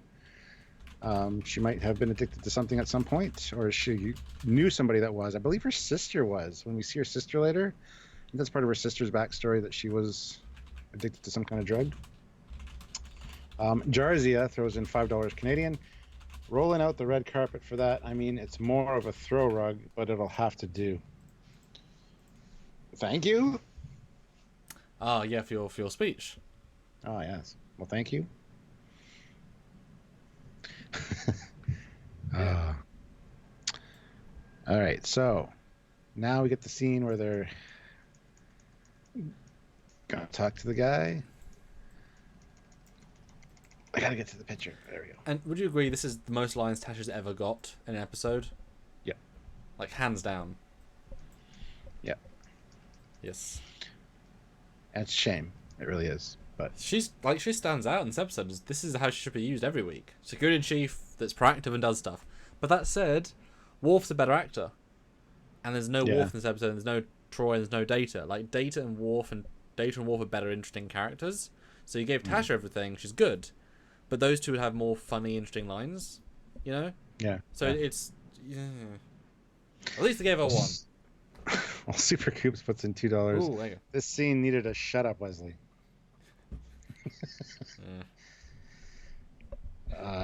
Sorry, people are pointing out that Tasha's definitely saying from experience of using drugs. Like, her face is definitely like she knows she's used it. Just mention that, some people are saying, yeah, absolutely. Yeah. So here's the whole conversation. Like, yeah, it's here. We're gonna try to get the drug, and people are suffering down here. You don't know what it's like. It's awful. You do, but well, yeah. And then it's like the last ditch effort. Take us to our planet and leave us with this medicine, or this person dies. And I love how he says this person. Yeah. You know, because every goddamn week they run into another alien with a fricked up name, and they remember the name. Or the aliens remember Commander Riker or Commander. I don't remember these people's names, and I'm watching the episode. I have really bad time remembering names, so I'd be the same way. This guy, I don't know what he is, but this person. Yeah, it's such a subtle. It's again the script knows what it's trying to do, and it's thought it all through. It's a good line. It's just a throw out. And it used to always bug me though. Oh yeah. This time I appreciate it. And bye, Ian Warrender. Enjoy the rest tomorrow. Bye, Thanks so Ian. much. And I've always remember this scene, and the effect's pretty good considering it's actually genuinely underneath his hand, and it's a rotoscope, pretty good effect. The lightning's a bit cheesy, but it's a pretty good effect considering. Yeah. And no one presses charges. They completely ignore the fact that Riker's got assaulted. Like, he doesn't even care. Well, like that I felt a bit weird on this viewing. Like, I know he's in danger, but Riker would be like, he'd feel something about this that was negative, because that could have, who knows how that could have hurt him in the long run. Later he said his insides were still shaking, but he's all right. I love how Picard calls it out and says, you know what, you're not going to kill him, you're not a killer. Yep. And that's all it took. It's like, damn it. Yeah. I thought Picard didn't play poker until the last episode. Now, Patrick Stewart in this episode's really solid. I do think Kirk's son, I mean, isn't it worth killing to save your entire race? Like, I mean, the fact that he's not doing this, I mean, if you went to his planet and said, I'm sorry, Grand Chancellor, whatever his name is, I couldn't get the medicine. Could you have? Well, I could have killed this guy and got it, and you didn't. You let all of us die. Your family died. Your sisters died. It's like, no. Well, we're killing you then because you suck. I mean, it's like, if that was the only way, from his perspective, this is literally everyone's planet's going to die, possibly, mostly. Yeah. Moral questions, it's hard. I guess he does choose one over his entire people. Yeah, exactly. But it's because but that's why I kind of like these swaps too. Just help us, even though he's got no right to say it anymore. Picard's every right to say F off. But Picard's better than that. I appreciate the tone. Yeah. Yeah. It's tricky. But then Lady comes in and says, I need to talk with you, Captain. We'll give them the drugs. They can pay for it. Well, no, Picard says first, this'll be interesting. Yes, yeah. Love it. But yeah, we'll give them the drug. They can pay when they're able. We don't want to be responsible for their suffering. And then Picard says, yeah, this is where the other shoe drops. Or whatever he said. He said a shoe line. Yep. They know it's no longer a medicine, so of course they're willing to help out. They don't want to take the chance that they'll lose their addiction and they won't be needed anymore. It's like, yeah, they were running a pretty big risk at that point. So seriously. They wait till the last possible minute. Are you kidding? Yeah. Yeah. It's a good scene. It's a good scene.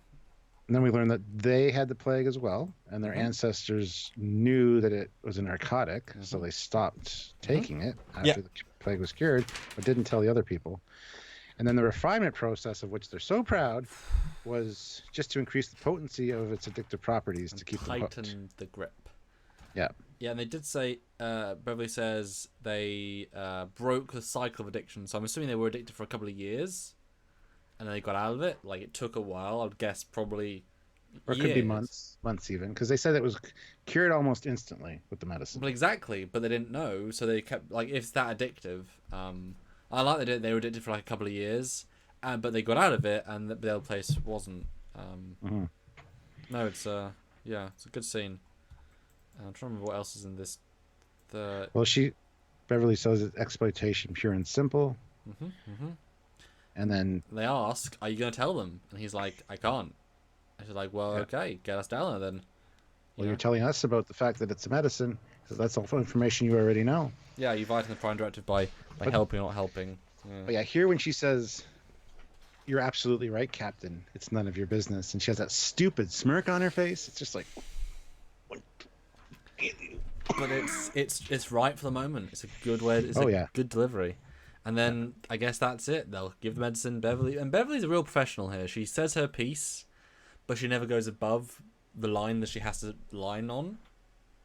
Well, she says what she needs to say, but then the captain's word is Yeah. final word. Because I mean, there's so many cases where these officers go against the regulation when they know it's wrong, and they do that in TOS often. They do that in other shows. It's like, why isn't this one of those cases? Why isn't Phlox? Why isn't Bashir saying, you know what, this is wrong. I'm fixing it anyway. It's weird that she isn't like doing something, that she's actually respecting the situation. Whereas most of the time, if that's the A plot, they kind of say, yeah, but it's not. The cheeky solution. Yeah, all the doctors have moments like that where they kind of go against the captain at some point. But there's actually one scene here that bothers me. That's the backlighting on the one guy. It looks like there's a spotlight above him outside the window. It's a bad choice. I know the sun's supposed to be nearby, I guess. I don't know where we are, but that's true. Yeah. It just looks like crap. It's bad lighting. When you see I the thought window, you'd call it out. I thought you'd call it out because didn't even notice it. no. That's great. And also, guys, what is great? 112 people. What's less great? Only 84 likes. We should at least hit 100. So please do click the like button. Would be great. Yes. So now we're down in the cargo bay, and it's like, oh, so these are the new parts. These parts look complicated. Are they already? And she's like, aligned. You'd have to ask the captain. It's good. It's good stuff. It's good stuff. Yeah. I like this set. I've always liked the cargo room set, but I like this set with the transporter and I like the set. Yeah, it's very cool. So it's a big thank you. Oh, you helped us. Oh, that's awesome. Yeah. And it's like, Wasn't now we us, can. It was them. Oh, good. Okay, a few. Now we can go repair our ships. Thanks for giving us the coils. No. What do you mean no? What? The coils are going to stay here. If you want to repair them, you'll have to learn how. Oh, the tension from this moment. Like, this is a really excellent reveal because you forget about the coils. You really do. Yeah. And just the pain that Marcus, that what's his first name? David Marcus. Thank you. David is like, you realize what this is doing. This is gonna kill us. And Picard's like, yes, I know exactly what I'm doing. I'm gonna free you. But oh god, it's heart wrenching. It's a good because he even brings up the Prime Directive, and Picard's like, in this instance, the Prime Directive permits me from helping you. I thought it was fine when you benefited. No. Yeah. You thought it was fine when it worked in your favor. Good line. Yeah. Because it's true. He has no obligation. If anything, is the anti-obligation to give them free stuff. That's interfering. He save their lives, but he's not going to enable them. Because he just allowed for a natural course of evolution by saving them and bringing them to this place. That was going to happen unless the ship blew up, which it did. But yeah, it's a really interesting thing. But there's just the feeling of these people that they're literally saying as they walk off is like, you've doomed us. You've killed us all. You pieces of shit. You aliens are shitty people, and it's just after feeling awful for a month, you'll be fine. Just chill. But you know what I mean? It's such like a harsh. Oh, it's good, but yet they can't like bitch or whatever. They play it well. Well, yeah. And here when they're beaming down, that's when I thought, how are these people getting back? these two rich press people, because none of their freighters work. I would assume though that the richest people on the planet would have some sort of spacecraft, like the governor. Like, you wouldn't assume that the only things available would be True. 3 freighters that are owned That's by the shitty people's planet, to the That's tech true. wise. Like, you'd assume. But then you would think that this isn't going to fix itself, because the governor's ships and whatever, all these rich people, they would use their ships to take the drugs to them still, until they, you know what I mean? Like, it has to be, this is a finality. They only had 3 freighters that could go planet to planet. There's no other way to get to the other planet without the freighters. They're long distance freighters or something. That's why I kind of hoped that this amount of drugs, again in retrospect, if this cargo drugs was all that survived from the freighter, and the freighter was, because the freighter's pretty big, because I mean, why is a freighter that big with this one thing? I mean, the freighter surely had more than this. I guess that's what, I guess it was going to last months, because they had like dozens of these, I guess. Maybe, yeah. And they can only move one onto the pad, would make sense to me, like, because the pad can only take one. So, you know, one can only be a stopgap, because yes, if there's 6 billion people, it's 4 billion per thing. There's 6 of them. That only last a couple of days, or 2 weeks at the most. So even if there's a governor's ship, that might just be literally enough room for 1 or 2 cases, and they're not making fuel like too much, because that's a whole different industry. And so even if you bring 1 case every 2 days, and it takes 2 days to travel back and forth, the planet will be out of drugs before you even, you know what I mean? You can't keep the planet supplied. You just can't. Yeah. So maybe it's that sort of implication of you, without the big freighters to fuel them, what's the point? You know? Because it would seem weird. You'd think they'd want to control the population with some other ship. Yeah.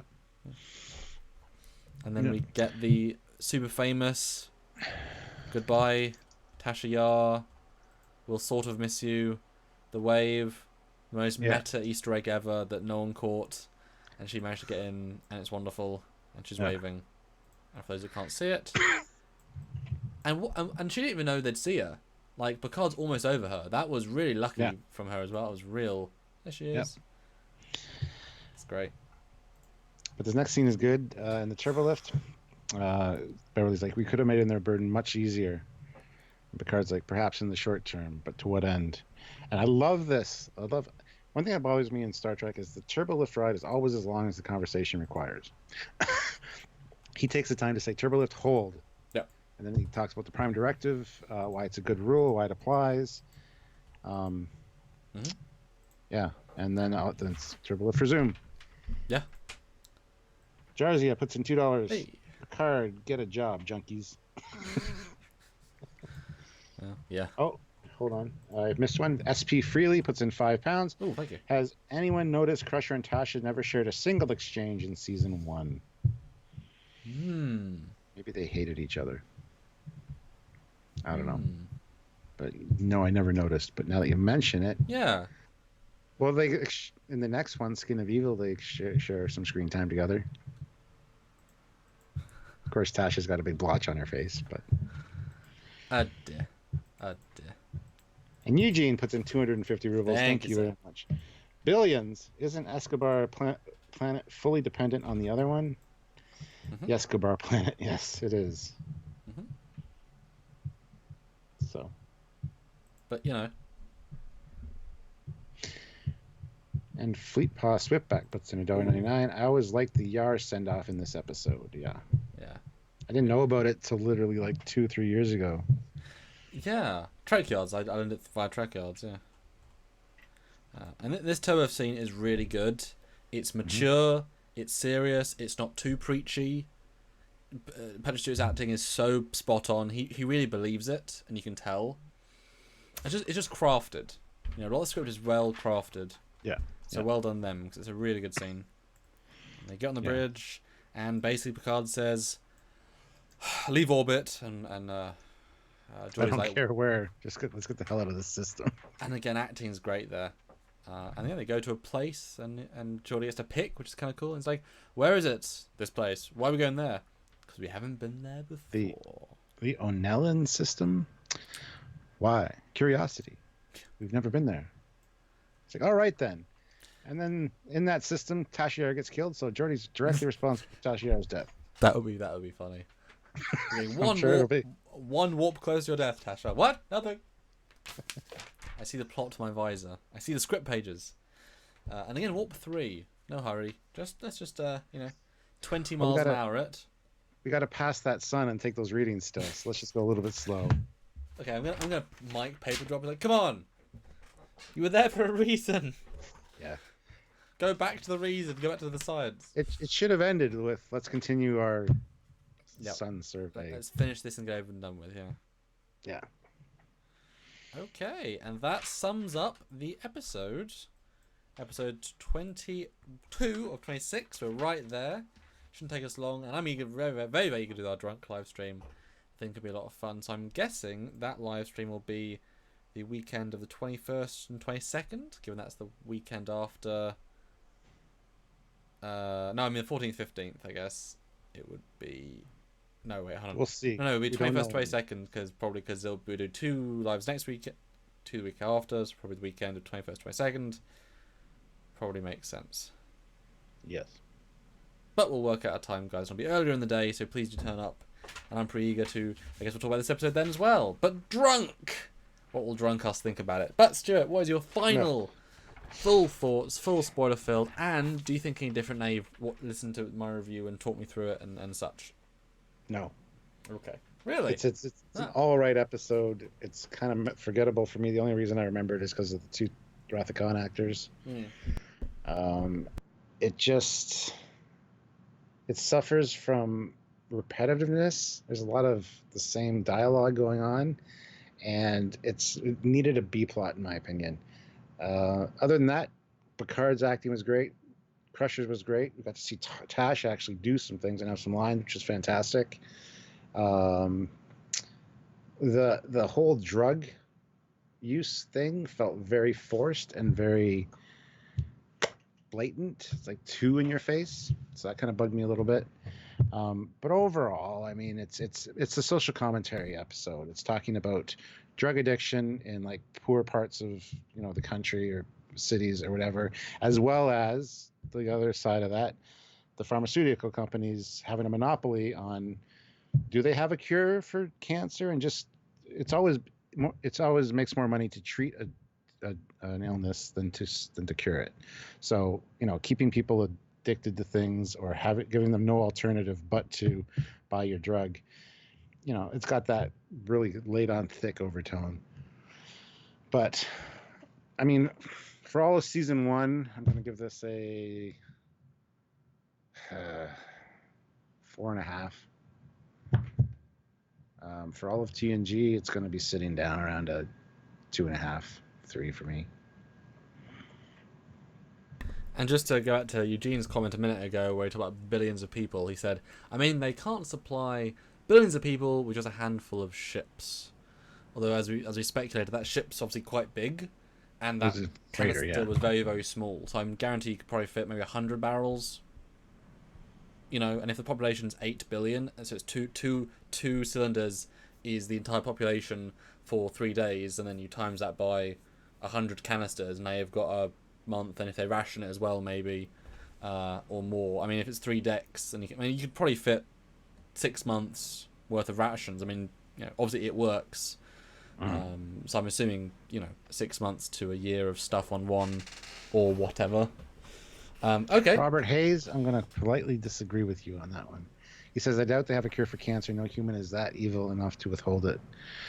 You ever notice that very rich, wealthy people never die from cancer? Neither do their loved ones. Kind of makes you wonder. I think it's a possibility anyway.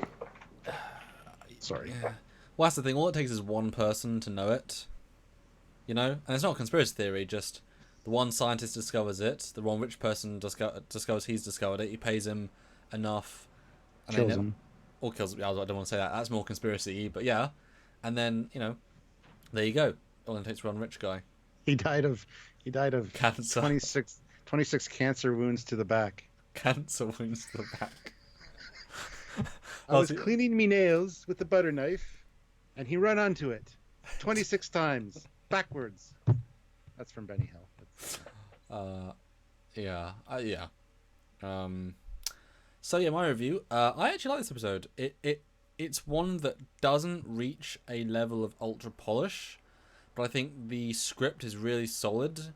The acting's really solid, and there's no bad bits about it. Often there's a oh my god moment, like with last week. The battle was god awful. Like that's just awful, bad. There's nothing in this episode that's bad. And besides the general vibe of good, it doesn't excel either. I think this should have been like a season or two later. Would have been like a really good one because I think the moral and the way it's done is very very good. And like last week, you gave it a lot higher and I gave it a lot lower because it just didn't work on second watch. I don't even remember what the episode was. I'll be honest. What was last week or last time? Arsenal of Freedom. Yeah, that one fell down for me hugely. I can't remember why, but it did. This one for me, I'm gonna give a solid 8. 8 for season 1. Yeah, it's just for season 1. This is like top tier. I think it beats out most of the other ones for me. All TNG, it does get a little more average. So I'm gonna say a 5, maybe a 4.5. But I think this, without made changes, could be a season 2 or 3 episode. Without made changes at all, honestly. And if I was to add like more VFX and sharpen the edit, maybe it could be, and add a CGI beard on his face.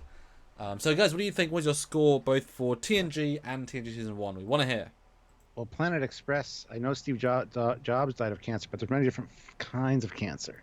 So that's just one they didn't have a cure for.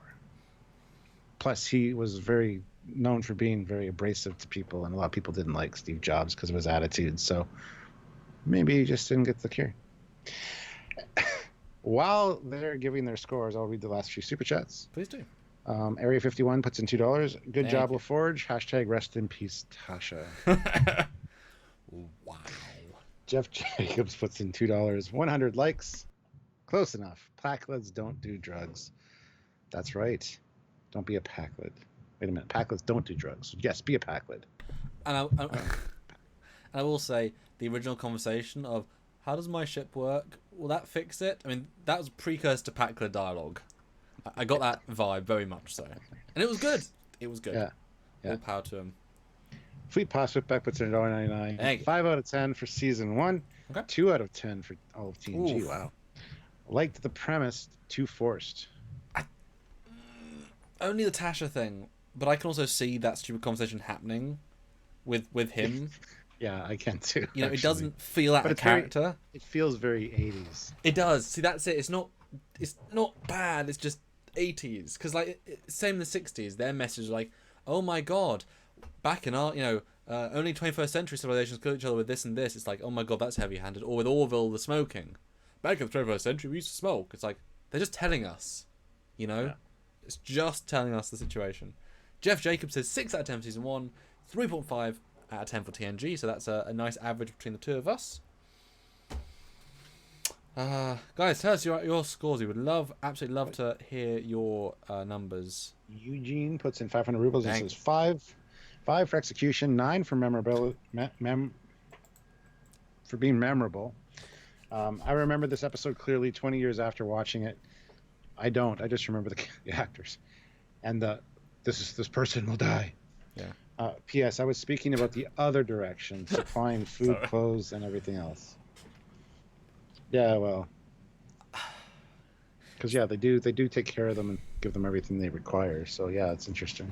Now, I'm sure clothes. I'm sure they can make clothes on their own planet. Well, they Because just have to have the people from that planet on their planet to act as slaves to That's do true. that on their planet. That's That's true. all you would need for that. So you don't need. I'm sure there's a contingent of each on each planet, right? Yeah, because you can't transport. Why would you transport 2 billion shirts every month? It doesn't make any sense, and I don't. Only if they're Trekyard shirts. Yes, well, don't people would buy them, and I also can't see these poorer people would just wear the clothes of the richer people if they're all being made on the same planet, same resources. Like, I don't get that sense. I get more the sense they're doing all the farming, the raw farming. That's they're doing the menial labor stuff. The raw farming and the raw mining. And they're like, we need some power generation ore, we need this, and it's on their own planet. I don't think it's literally like they send the drugs and they send the food and stuff, because that would make no sense. I'm sure there are still, although I guess they don't use tech. Well, they So- never went into it exactly how it worked. I mean, there's different ways it could work, but yeah, it doesn't seem on the surface. It just seems very simplistic. But I think But you're I think right. it's very much more detailed. Yeah. I think they literally just have like a force of people that. And to be fair, if you were living on 2 planets, right? One planet you're drug addicted, or if you're not, but you can either get unlimited medicine instantly on one planet, or there are short supplies on another planet. But on the planet, the rich planet, you work every day of your life, but you're always living and you have a nice home. I mean, is that better? You never go without, you know, but you're also doing all the farming. Yeah. I mean, that is just slavery at that point, but you know, for a cure to not a cure. Well, Super Coops puts in £5. Thank you. Having a drunk trek right now, thanks to some Russian Tsar's vodka. Nice. This episode is a 7 out of 10 for season 1 and a 6 out of 10 for all TNG. Oh wow. That kept up highly. And yes, Super Coop, save the booze for our drunk Trekyards very soon. Very soon, very drunk maybe. We should have like a mid snack as well. Order some fast food. Like people can super chat for like we'll get a burger. It's like, do you want to get a Burger King or a McDonald's? Super chat now. And we'll pick which one. You get to see it live on screen. Yeah, I'll even call you on Skype with my phone, so We can go get it, yeah. Sylvia can be like in the passenger seat, and I'll drive up to the drive-through.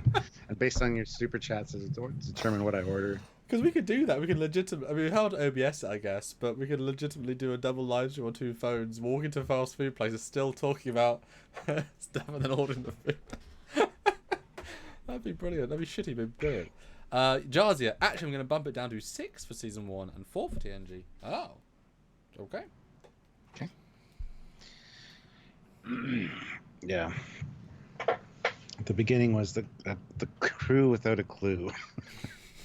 Sounds like a Nancy Drew mystery. So much rhyming.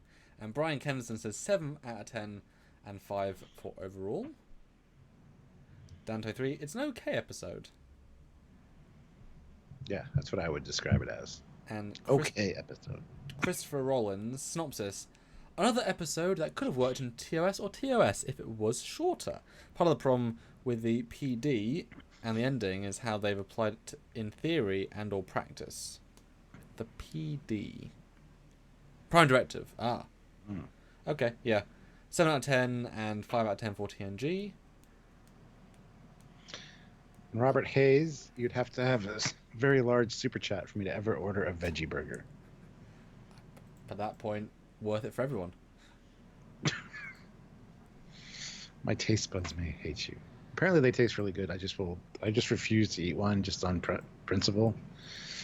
But can I pay for a fake burger with Monopoly money? If it's good, I'd try it. No. That's hilarious.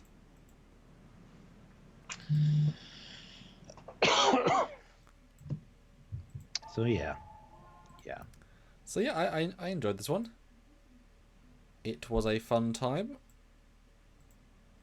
And I like being able to do this with you, Stuart. Yeah, these are really fun. They really are. And it's definitely a nice new way of,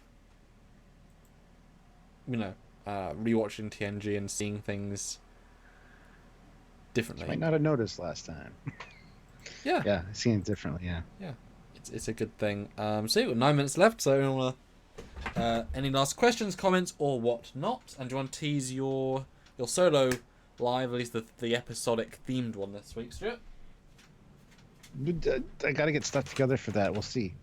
Oh, okay. I got a few ideas. The thumbnail already. Best and worst Transformer. Yes. Design. Best and worst Transformer designs. Maybe talk about that. I might also do actual live model build and chat with you guys while I'm doing that. That'd be good. And now that I can live stream on the PlayStation, I might be doing some more VR stuff and gameplay on that with you guys. Just having some fun. You can still super chat during those as well. But yeah, there's a lot of cool things that are be coming up. The Transformers thing I want to do, but that's going to be a hard one to get together because there's so many Transformers designs. Yeah, it took me 2.5 hours to get the pictures, the Stargate one. Well, yeah. The pictures you put on the thumbnail, though, the middle guy, I have no idea who that is. So.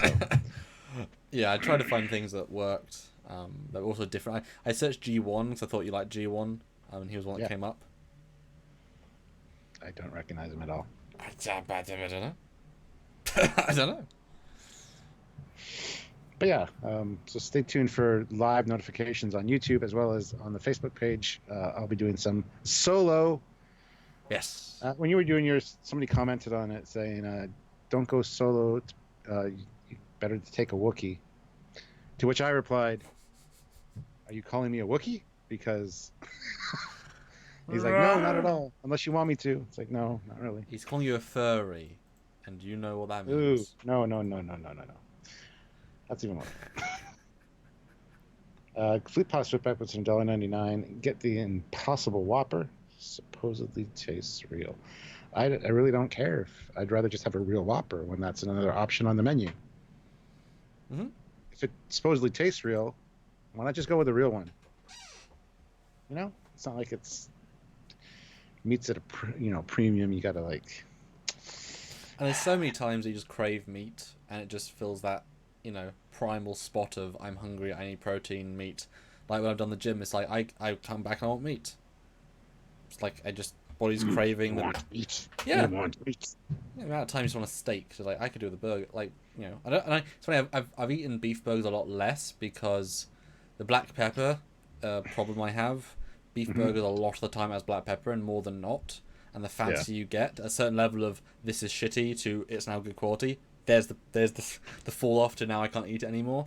Like in the supermarket, I look occasionally to see if they change brands, and every single beef burger has black pepper in, from the fresh to the frozen, and it's like, well, great, I'm not gonna make fresh beef burgers. I don't want to make fresh beef burgers, but that's why I do chicken a lot. And I had a Weatherspoon as a brand, is a pub chain in England. That's all the biggest pub chain ish. It's kind of like the bog standard, but it's good. So it's, and I normally go for chicken burgers because they're safer. But I went for beef the other day, and it was good. And I was like, I didn't get poisoned. Yay! So I can have beef there because I guess they're not that fancy. Yeah. Morden is alive says because the meat in a real Whopper will kill you. Why? Is it holding a gun? Is it undercooked? Is it still raw? Everything will kill you. Sure. Yeah. Everything in moderation is good. Mm-hmm. That's all I have to say. Mm-hmm. Anything can kill you. Yeah, you eat too much of anything, it'll kill you. You drink too much water, it'll kill you. You do too much exercise, it'll kill you. You do too much walking, it'll kill you. I mean, we're meant in moderation. We're meant to just live life at a balance, Yeah. We're quite a fine balance of things working and not working. And it's hard for us to have the balance. That's why some people are overweight. That's why some people don't, have things and bobs and problems and things, Drinking too much sugar drinks, teeth go bad. Drink too much alcohol and you remember... Even drinking too many sodary drinks or sugary drinks, just brush your goddamn teeth. It's a nice equalizer. Yeah. Jarzia throws in $5 Canadian. Nothing like going full savage on a rare steak and drinking carnivore straight from the bottle. Drinking carnivore straight from the bottle. And Robert Hayes says, but why would a vegetarian want to eat something that tastes like a beef burger? Sort of defeats the point. Exactly. I mean, no, because they wanna have the benefit of the point of what they've had for years. But yeah, if I was a vegetarian, I would think I don't want to taste the meat because meat is a taste of an animal. So don't make it taste like beef burger. Makes them a hypocrite if they want to eat something that even resembles meat. But that's why you get these tofu turkeys and stuff. It's like, just have a goddamn turkey if you want to. They don't want to kill an animal. They don't want to be responsible for that part of the process and be part of the problem. But it's like, just invent a new taste palette. Like, invent new flavors. This is the. And don't call it beef burger. Like, don't call things that aren't meat. Like the Impossible Burger's good. That's a great name. It's not claiming to be meat. It's going to be a burger. It is a burger. A burger is just a thing inside buns. And nothing against vegetarian or vegan. Do what you want, but I'm not gonna do that. If anything, I do more meat now because I try to eat less processed foods. So I buy fresh meat and fresh veg. So I have a very balanced diet because I just eat fresh meat and fresh veg. So I'm eating healthier than most people because I don't eat much processed foods anymore. Because vegetarians want to eat meat because it tastes good, but don't for reasons. Well, then that's stupid. Not to judge anybody, but I think that's just dumb. People's reasons for a lot of things are stupid. Eat meat. I mean, it's not eating meat is not going to stop the killing of these animals for the meat products. So why not just eat the meat? We're not going to get on this. This is too politically driven. And we try not to do politics. Neither of us are interested, you know. No. We both live our own lives and encourage people to live their own lives and just don't go too overboard and don't hurt people, you know. It's like there's protests that happen in the middle of my town, Bedford, sometimes of vegans, vegetarians, whatever, and they all wear these like weird ski masks, face masks, and hoods, and they show laptops with slaughterhouses, most brutal clips, and it's like it's almost a step too far because it's you know, kids can accidentally see something horrific that'll give them nightmares, you know, and Stuart's gone, but it's kind of that fine line of, you know, do yourself but don't necessarily hurt anyone else, but you know. Oh, he is there. Okay, sorry, you've been very still. Yeah, they need my help upstairs. I'm just messaging Cecilia. They need help opening a pasta sauce jar. On that manly note, all right. So who was the last super chat then, Stuart? Just to give them the credit, It was Jarzia. Jarzia is amazing. as always. Thank you, sir. All right, guys, and Stuart will let people know when the next live is when he knows, so you guys can enjoy that. And I'll see you all next week for another TNG review. I'm off to spend a couple of days away from the office, but don't worry, guys, there are videos coming out. Have no fear. The edits are here. I just got a message. Save us, Captain Foley. You are our only hope. They All need right. pasta sauce, people. Pasta sauce is life. Bye, guys. Bye, guys.